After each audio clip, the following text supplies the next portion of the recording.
સિનાવાડ, દશરથભાઈ અમૃતભાઈ પગી, ગામ સિનાવાડ, પંચાયત સિનાવાડ, અને જેથી કરીને અરવલ્લી જિલ્લો મોડાસા, બરોબર.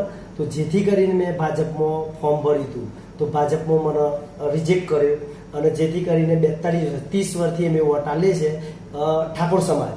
તો જેથી કરીને અમારા ઠાકોરોને શોષણ એવું કરે છે આ લોકો કે જેથી કરીને કોંગ્રેસ પક્ષ, ભાજપ પક્ષ, અને જેથી કરીને અમારા કોઈ ઠાકોરો કોઈ ચૂંટણીમાં હતા જ નથી હોતા, અને જેથી કરીને રાતના 2 વાગ્યા પછી કતલ રત્ન દારૂ ઠાકોરોને પાવામાં આવે છે, અને રાતો રાત ચૂંટણીઓ ફેલ કરી નાખવામાં આવે છે, અને જેથી કરીને ઠાકોરો સમજદાર થયા, અને જેથી કરીને કોઈ પણ ચૂંટણીમાં અમારો કોઈ નેતા, જેથી કરીને મારું તાલુકા પંચાયતમાં અપક્ષમાં ફોર્મ ભરેલું, અધિકારીઓ બધા બેઠેલા, 2:30 વાગે મારું ફોર્મ લેવામાં આવ્યું, તો મારા ફોર્મને અડ્યા નથી, અને ટાઈમ ઓવર કરી અને મારું ફોર્મ રિજેક્ટ કરી નાખ્યું.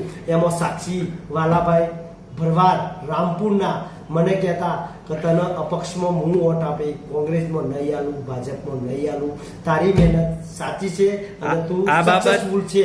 આ બાબતે કોને રજૂઆત કરી છે? અને આ બાબતે મેં તલાટીને રજૂઆત કરી, સરપંચશ્રી રમેશભાઈ પરથી સબ મળીને બધું મેં કર્યું હતું, પણ છેલ્લે ડોક્યુમેન્ટમાં રિસીવ કરે, કોઈ ફોન મારો રિસીવ નહીં કરેલો. હું એકલો તાલુકા પંચાયતમાં રહી ચૂક્યો.